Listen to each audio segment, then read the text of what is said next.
US tracking India's growth story and is repenting of making the same mistake it made with China and doesn't want to make that mistake with India as far as trade concessions is concerned. That's the statement that's making headlines today. For decades, the relationship between the United States and India has been described as a defining partnership of the 21st century. But tonight, a blunt warning from United States and Washington suggests that the honeymoon phase of unchecked market concessions is now over. U.S. Deputy Secretary of State Christopher Landau said that India must understand that the U.S. will not repeat the mistakes it made with China 20 years ago. He put it plainly, "We're not going to let you develop all these markets and then watch you beat us in commercial things. Whatever we do, it has to be fair to our people."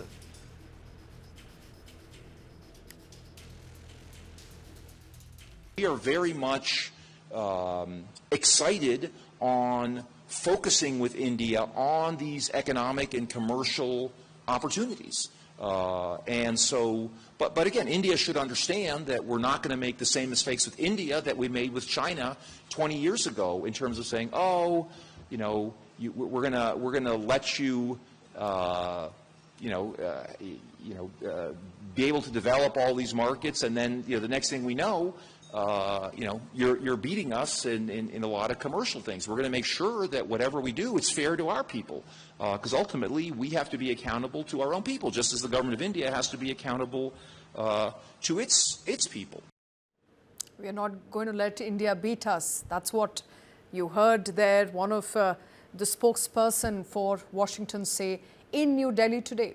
The U.S. is now rejecting the old China-style market concessions. Officials say that WTO-era policy towards China was a clear mistake. Their goal is simple: avoid creating another major commercial rival. From now on, any new trade deals with India will be strictly reciprocal under an American-first approach. But this comment is devoid of a reality check on how Indian-American partnerships have worked in the past as of today. Indian talent has played a big role in America's success. Indian engineers are driving innovation in AI, semiconductors and software. Graduates from IITs and IIMs run several top US corporations. Indian immigrants started 11% of the leading AI startups in America. They also receive the highest share of H-1B tech visas and form a key part of Silicon Valley's workforce.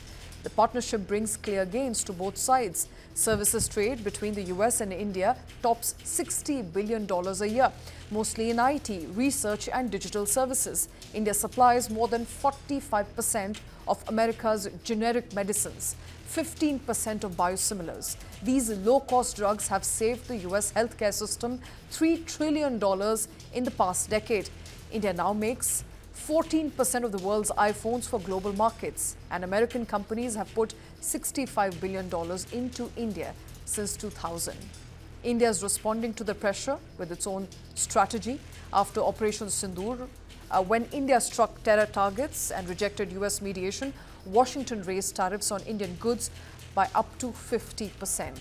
India kept buying Russian oil, signed new trade deals with the UK, EU, Oman, New Zealand, and an EFTA, and held its grounds firmly. In the end, talks brought US tariffs down to about 18% from 15%. This is no longer an easy partnership. It's becoming a careful balance of mutual benefit as well as tough demands on both sides. The big question that we're asking tonight, is it historically accurate or even fair for Washington to compare India's democratic market and its rise to China's state-led expansion?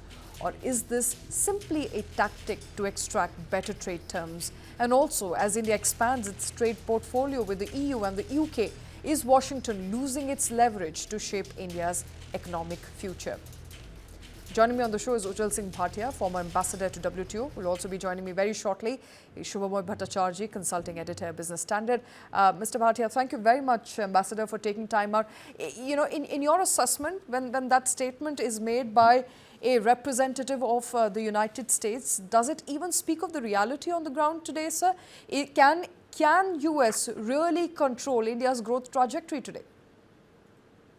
At one level, I think the statement is a fairly mundane one, and I don't think we should get overly excited about it.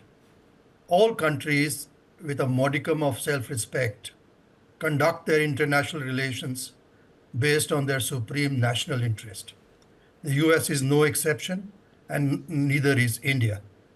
And therefore, this should not come as a surprise to anybody except some misty-eyed strategic thinkers who think that the United States owes a free ride to India to raise it to the high table. But I think a bit of historical context is important here. After the Second World War, a series of interventions were made to create what we call the rules-based international order. We have the United Nations, the WTO, the Bretton Woods institutions like the World Bank, the IMF, the World Health Organization, and so on. All this entire architecture was put in place uh, significantly due to the leadership of the United States. But now the United States seems to have turned a new leaf. Its priorities are largely and preeminently domestic, and it feels that it has been taken advantage of. Well, they're entitled to their view. As far as the emergence of China as a manufacturing superpower is concerned, that owes a lot to China, to American policies. And I think the Americans understand this, and they don't want to repeat their policies, the policies that they adopted with China for the last about 25, 26 years since the Chinese entered the WTO. But let me just say that the trade deal that India and the United States have negotiated, we're talking about a fair deal. This is certainly not a fair deal. A 0 for 18% cannot be a fair deal. Absolutely. But it was a necessary deal. It was necessary for India for damage limitation purposes. But going forward, I think India will assert its sovereign right in terms of the right to, for instance, energy, right to other resources. And I think in the days to come, the negotiations between the United States and India will be much more on an equal footing. And I have to ask you, does this also mean India should now pivot from what so far has been a China plus one strategy to now trying to balance its own needs? Because from the statement that's come out today, it looks like the US at this point in time is not looking at India as a counterweight to China, but as a competitor to the US. Well, and that is their view, and I think, as I said earlier, the United States does not owe a free ride to India, and India will stand up uh, and rise to the high table on its own strengths. And you have listed those strengths in your initial opening statement. India has nothing to be defensive about, and I don't think India needs any favors from the United States except negotiations which are of mutual advantage to both sides. All right, Shubhamoy Bhattacharya is also with us. Shubhamoy, you look at the statement that Landau has made referencing to US's past mistakes with China. How does it really reflect on US apprehensions about India's exports and its trade surplus? It looks like US is worried at this point. This sort of making it clear what had been always been an unstated assumption in Washington, that India, that we have already have a problem with China being a big guy, and we don't want a repetition of the same script with India. So this is something that whenever the Indian interlocutors had raised in different forums, in fact, even this year, Davos, at a couple of sessions, I distinctly remember there was there was this sort of theme that sort of came up. And generally it was like sort of, not brushed aside, but like, okay, we'll see when it comes along after India is still growing. There's a lot of space for US-India cooperation. So those sort of things are there.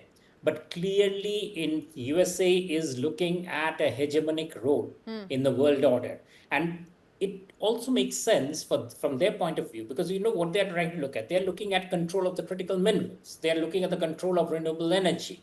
They're looking at control of emerging technologies like quantum computing and that of AI. Now, if in that space, the winner, the one who's the first mover gets an advantage. So it's pretty risky, quote unquote, for USA's point of view, for India to be the first mover in quite a few of those things. So here it is being acknowledged. I mean, he wouldn't have been speaking out of turn. He was speaking, he knew what exactly he meant. And well, there it is. So there was nothing to be, I mean, the surprise should be for people who had thought that it wasn't something that USA was thinking. The surprise is not for the people who knew all along that yes, that was it. I mean, for with competitors, you always drive a hard bargain, and that's exactly where it's come out now. And you know, as we were discussing with the ambassador, the remark is coming as India and the US are re-looking at a trade deal, trying to finalize an interim trade agreement, and that's also come under a big cloud after, you know, the developments in the US as far as Donald Trump's tariffs is concerned. So while we are in a wait and watch mode, and, you know, US is said it again and again that India has made concessions, that you know, American products are going to be taxed a zero tariff in Indian markets, that India is not going to buy Russian oil anymore. So while we're looking at a series of concessions that US is talking about, it appears that US does have a upper hand when it comes to a trade deal with India, because there's been no clarity from Indian side so far, because India continues to say that we will buy Russian oil. Fact of the matter is we've tapered down on our Russian oil import while giving no clarity on whether US made goods will exact a 0% tariff. No, but that I think is frankly being more mature. Like India is saying that we have said that there will be, first of all, as you saw, USA was forced to walk back on a fact sheet. Now, the US government, you know, the muscular government under Donald Trump doesn't like doing that, but they had to walk back on a fact sheet. Now, that's a huge, significant point that what USA and India has agreed has to be interpreted just on the way India also is comfortable. You can't sort of, you know, assume that India will be doing what the USA says and keels over. That's the first thing. The second point is right from April last year, if you look at Howard Lutnick's comments about how India and US trade deal till December and all around, it's always been that this has been the biggest deal for USA as far as trade deals are concerned. They've had deals with the EU, they have had deals with Japan, with Korea, but the big prize for the US president was securing a trade deal, I mean, other than with China, with India. And that's the reason why he pushed so hard. And you'd remember, and you'd recollect, Shweta, that he made the statement suo moto that we have arrived at a consensus. India hadn't. I mean, India hadn't said anything. Absolutely. India said, like, let the process go on. It was he who wanted to push the the negotiations ahead, and he felt that there was a stasis happening. So that is so you can see that, you know, it's a question of, you know, trying to get close with India, at the same time trying to say that, look, we are the bosses, at the same time trying to say that what are the things that we want to export. Frankly, US doesn't have any high technology items to export to India, and India would love to import those. Right. Boeing, for instance, is choked with orders. They simply aren't able to supply us. The other high technology items USA isn't able to supply. So what is the USA supplying? USA is supplying basically agricultural goods. Now, the world's top country, it's basically interested in selling us soybean oil, ethanol, cotton. I mean, come along. Like there has to be like you can imagine the amount of discomfort that they would be facing. I'm like an India-China deal would be a much different thing. Right. There's technology involved. So you can see where US discomfort is coming in. Yeah.